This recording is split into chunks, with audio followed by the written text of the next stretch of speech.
First இந்த rDNA டெக்னாலஜினா என்ன அப்படின்றத அதோட பேர்ல இருந்தே நம்ம வந்து தெரிஞ்சுக்கலாம். ஆர்டிஎன்ஏ டெக்னாலஜியோட ஃபுல் ஃபார்ம் வந்து recombinant DNA technology. So recombinant அப்படின்னா வந்து ரீகாம்பினேஷன். காம்பினேஷன்னா என்ன? ஒரு 2, 3 விஷயத்த சேர்க்கறது தான் நம்ம காம்பினேஷன், காம்போ ஆஃபர் அப்படின்னு தான் நம்ம சொல்லுவோம். ஸோ அந்த மாதிரி காம்போ பண்ணும்போது ரீகாம்பினேஷன் அப்படின்னா புதுசா அதுல இருந்து ஒரு விஷயத்த வந்து கொண்டு வர்றது. இப்போ வேற வேற விஷயத்த வந்து சேர்த்து நம்ம புதுசா ஒரு விஷயத்த உருவாக்குறது தான் ரீகாம்பினேஷன் அப்படின்னு வந்து சொல்லுவோம். ஸோ இங்க வந்து நம்ம எதை பண்றோம் அப்படின்னா டிஎன்ஏ வந்து ரீகாம்பினேஷன் பண்றோம். ஸோ அதுதான் 2, 3 டிஃப்ரெண்ட் டிஎன்ஏ எடுத்து நம்ம ஒரு புது டிஎன்ஏ உருவாக்குறதுனால ரீகாம்பினன்ட் டிஎன்ஏ டெக்னாலஜி அப்படின்னு சொல்றோம். ஸோ இதுதான் சிம்பிளான டெஃபினிஷன். ஸோ இப்போ இது இன்னும் டீட்டெயிலாக பார்க்கணும் அப்படின்னா recombinant DNA technology is a type of genetic engineering. So genetic இன்ஜினியரிங்கிறது ஒரு வாஸ்டான ஒரு சப்ஜெக்ட். அதில் வந்து நம்ம டெடிஷன், நம்ம ஜீனை வந்து அழிக்கிறது, அதில் வந்து புதுசாக இன்சர்ட் பண்ணுறது, இல்லைன்னா அதை இடத்த மாற்றி வைக்கிறது, இந்த மாதிரி நிறைய வேலைகள் வந்து பண்ணுவோம். அதில் டிஃப்ரெண்ட் டிஎன்ஏ ஃப்ராக்மெண்ட்ஸை எடுத்து கம்பைன் பண்ணி புதுசாக ஒரு டிஎன்ஏ உருவாக்குறத நம்ம ஆர்டிஎன்ஏ டெக்னாலஜி அப்படின்னு சொல்கிறோம். ஸோ இது சிம்பிள் டேர்ம்ஸில் நான் சொல்லணும்னா the manipulation of DNA to create a new combination of genes by combining DNA from different organisms.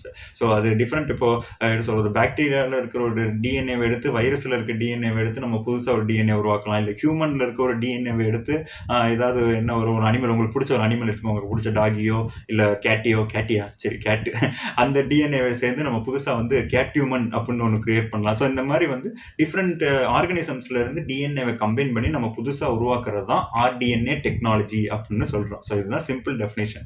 Y இது எதுக்கெல்லாம் யூஸ் பண்றாங்கன்னு பார்த்தோம் அப்படின்னா நிறைய ரிசர்ச் பர்பஸ்ல வந்து யூஸ் பண்றாங்க. இது நிறைய different fields, genetic engineering, molecular biology, biotechnology, agriculture, pharmaceutical industry, biomedical industry, gene therapy, இந்த மாதிரி நிறைய ஃபீல்டில் வந்து யூஸ் பண்றாங்க.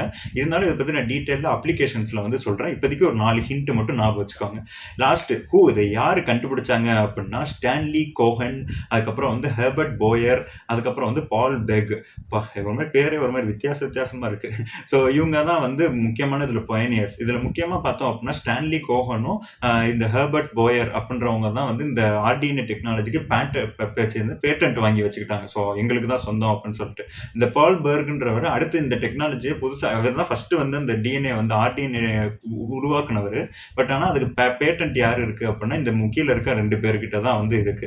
ஓகே, ஸோ 1972ல வந்து உருவாக்கியிருக்காங்க. அப்படி என்னப்பா டிஎன்ஏ கண்டுபிடிச்சாங்க அப்படின்னா ஆன்டிபயோட்டிக் ரெசிஸ்டன்ட் ஜீன்ஸை வந்து ஈகோலைல வந்து இன்சர்ட் பண்ணி அந்த ஆன்டிபயோட்டிக் ரெசிஸ்டன்ட் ஈகோலையை வந்து ஸ்டடி பண்ணியிருக்காங்க. ஸோ அந்த ஆன்டிபயோட்டிக் ரெசிஸ்டன்ட் ஜீன்ஸை ஈகோலைலேருந்து ஒரு பிளாஸ்மிட்ல எடுத்து அதோட இன்சர்ட் பண்ணி புதுசாக ஒரு ஜீன்ஸை வந்து உருவாக்கியிருக்காங்க. ஸோ அதுதான் ஃபர்ஸ்ட் கண்டுபிடிச்ச ரீகாம்பினன்ட் டிஎன்ஏ. ஸோ இதுதான் வந்து ஆர்டிஎன்ஏ டெக்னாலஜியோட ஓவர் வியூ.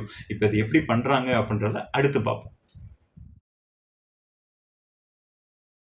இப்போ இந்த வீடியோ உங்களுக்கு பிடிச்சிருந்தா like, comment, share, subscribe and bell icon hit பண்ணிருங்க. அண்ட் திங்க் பாலாஜி திங்க் விஷனோட இன்ஸ்டாகிராம், ட்விட்டர், ஃபேஸ்புக் அந்த பேஜஸோட லிங்க் டிஸ்கிரிப்ஷன்ல இருக்கு. அதையும் ஃபாலோ பண்ணிருங்க. So see you, bye.